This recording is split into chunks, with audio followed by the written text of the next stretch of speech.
नमस्कार, आपके साथ में रोहित कुमार, आप न्यूज फॉर नेशन पर। भोजपुरी इंडस्ट्री के पावर स्टार कहे जाने वाले पवन सिंह ने अपनी पावर कुछ ऐसी दिखाई बिहार में कि काराकाट पर उपेंद्र कुशवाहा नंबर 3 पर चले गए। ये सीट लेफ्ट की पार्टी जीत गई और बिहार के शाहाबाद के हिस्से में जो है वो सबसे बड़ी लोकसभा चुनाव में जो है एनडीए की मौजूदा कुछ सालों में हार हुई है। बड़ी बात यह है कि काराकाट का असर ऐसा था कि औरंगाबाद सीट तो हार ही चुकी थी बीजेपी, लेकिन आरा, बक्सर जैसी सासाराम जैसी महत्वपूर्ण सीटों पर भी बीजेपी को हाथ मलना पड़ा है। काराकाट में पवन सिंह ने जो आंधी खड़ी की है उसके बाद अब उसको और बड़ी करने की कोशिश में लगे हैं। क्या है वो खबर बताएंगे विस्तार से, लेकिन इसके पहले काराकाट के चुनावी नतीजों जो नतीजे थे उसने भी देश को चौंका दिया। बड़ी बात यह है कि पवन सिंह ने अचानक से निर्दलीय चुनाव लड़ने का ऐलान किया। पवन सिंह के ऐलान से सबसे ज़्यादा परेशानी जो है उपेंद्र कुशवाहा की बढ़ गई और इस बीच में जो है जो राजा राम सिंह हैं उनकी लॉटरी लग गई और वो चुनाव जीत गए। बड़ी बात यह है कि शुरुआत में जो है पवन सिंह पिछड़ते नजर आए जब वहां पर 4 जून को चुनावी नतीजे सामने आ रहे थे, लेकिन दोपहर होते होते पवन सिंह ने वहां पर उपेंद्र कुशवाहा को पीछे कर दिया और नंबर 2 पर वो काबिज हुए। बड़ी बात यह है कि चुनाव आयोग के हिसाब से राजा राम सिंह जो कि कम्युनिस्ट पार्टी ऑफ इंडिया जो CPI-ML है उसकी तरफ से चुनाव जीत करके आए, उनको कुल जो वोट आए वो वोट जो थे वो करीब 3,80,581 वोट आए, जबकि पवन सिंह को जो कि नंबर 2 पर इंडिपेंडेंट थे उनको वोट आए 2,74,723 का।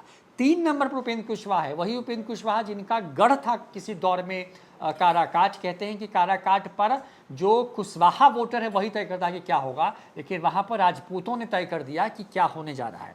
लिहाजा उपेंद्र कुशवाहा सिर्फ 2,53,876 वोट ही ला पाए। इस तरीके से इस लोकसभा में चुनावी जो नतीजे आए उसका असर दिखा। बिहार की बात करें तो बिहार में मोदी कैबिनेट में इस बार राजपूतों को कोई जगह नहीं दी गई है। बिहार से यानी कि कोई भी राजपूत जो है उस कैबिनेट में शामिल नहीं है, लेकिन अब पवन सिंह इस लड़ाई को और आगे ले जाना चाहते हैं। पहले आसनसोल से टिकट बीजेपी से मिला, टिकट वापस कर दिया, उसके बाद अपनी मां की दुहाई देकर के काराकाट में कूद गए और काराकाट के सहारे उन्होंने उस पूरे इलाके में जो तरीके से कहें कि जो एनडी का किला था लोकसभा के अंदर उस किले को ध्वस्त कर दिया। बक्सर से लेकर के सासाराम और काराकाट से लेकर के आरा तक में सभी जगह सिर्फ और सिर्फ अगर कुछ हाथ आई तो वो थी हार। हमारे साथ देवांशु मौजूद हैं। पवन सिंह ने अब बिल्कुल चुनाव के बीच में फैसला लिया कि वो निर्दलीय लड़ेंगे। उस वक्त सब उनको बहुत हल्के में ले रहे थे, लेकिन उन्होंने अपनी ताकत ऐसी दिखाई कि नंबर 2 पर आए। भले ही चुनाव हार गए हों, लेकिन जो वोट उनको आया वो अपने आप में बता रहा है कि पवन सिंह भी जो है कहीं स्टैंड करते हैं, कम से कम वोट बैंक के लिहाज से।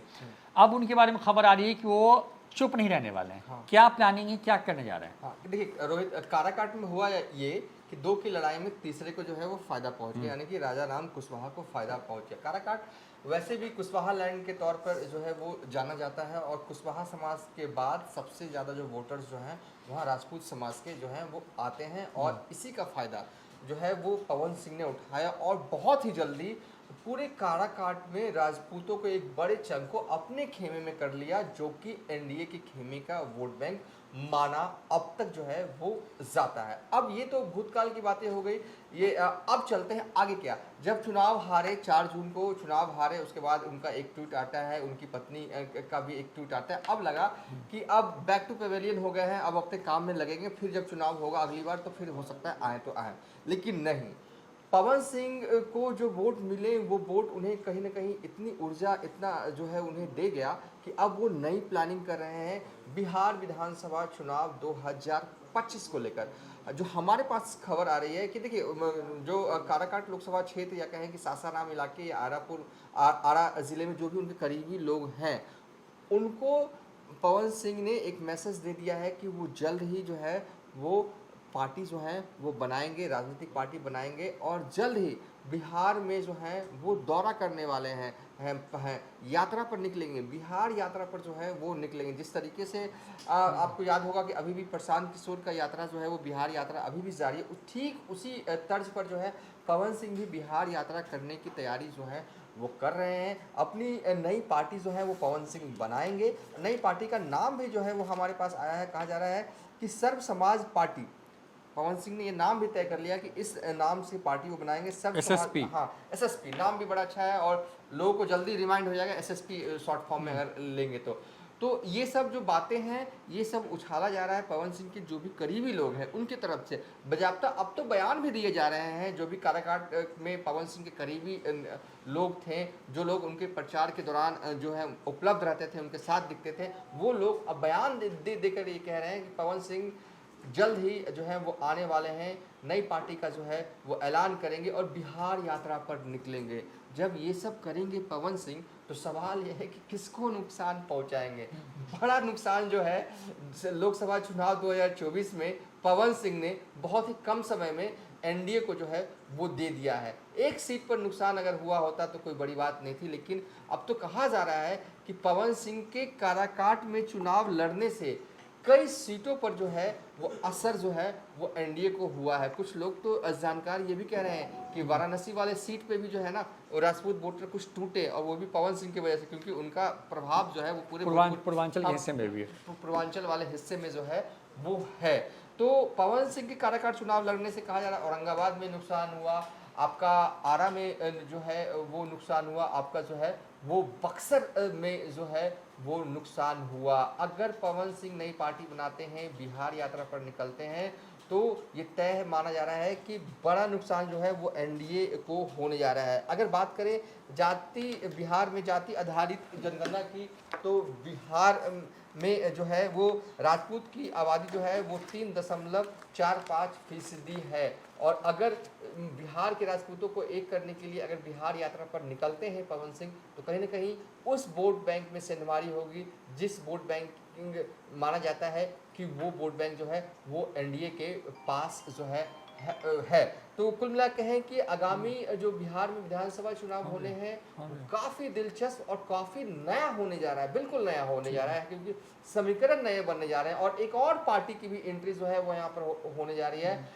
प्रशांत किशोर भी ऐलान कर चुके हैं कि वो भी चुनावी रण में जो है उतरेंगे और सभी विधानसभा क्षेत्र में उनके उम्मीदवार होंगे, और ऐलान जो है आगामी 2 अक्टूबर को करने वाले हैं, जैसा कि उनके लोगों की तरफ से बताया गया है। प्रशांत किशोर की पार्टी नहीं होगी इस विधानसभा चुनाव में, तो पवन सिंह की भी पार्टी आ रही है, जो अब तक बताया जा रहा है। हालांकि ऑफिशियल कहीं ना तो पवन सिंह ने ट्विटर पर इसकी जानकारी दी है, ना ही तो उनकी पत्नी ज्योति सिंह की तरफ से भी कोई जानकारी दी गई, लेकिन हाँ उनके करीबी नेता खुलकर बयान दे रहे हैं कि पवन सिंह पार्टी तो बनाएंगे, बिहार यात्रा पर तो निकलेंगे, और उनकी पार्टी जो है वो बिहार में करीब 243 सीट है विधानसभा में, और वो आधी सीटों पर चुनाव लड़ेंगे। और देखिए अगर ऐसा होता है तो बेहद दिलचस्प मुहाने पर जो है वो चुनाव पहुंचेगा जब भी चुनाव होंगे बिहार में।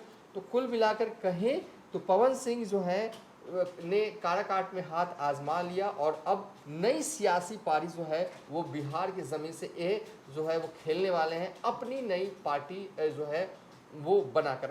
हो सकता है ना रोहित कि ये एक तरह से प्रेशर पॉलिटिक्स भी हो बीजेपी के सामने, ये भी जो है हो सकता है कि इस तरीके से पवन सिंह के तरफ से हवा उड़ाया गया हो कि वो नई पार्टी बना लेंगे, ताकि बीजेपी वाले जो है उनको मनाने लग जाएं, उनको फुसलाने लग जाएं कि अच्छा जो हो गया सो हो गया, अब आ जाइए हमारे साथ। तो लब्बो लिबाब ये है कि अगर पवन सिंह पार्टी बना लेते हैं तो राजपूतों का वोट बैंक अगर जिस तरीके से इस लोकसभा चुनाव में काराकाट में टूटा, और अगर पवन सिंह की वजह से अगर कई विधानसभा में टूटता है, तो बड़ा नुकसान जो है वो एनडीए को जो है रोहित वो हो सकता है। तो चलिए ये पूरी खबर है बिहार को लेकर के। पवन सिंह ने बड़ी तैयारी कर ली है, एसएसपी के नाम से नई पार्टी बना सकते हैं, ऐसी खबरें चल रही हैं।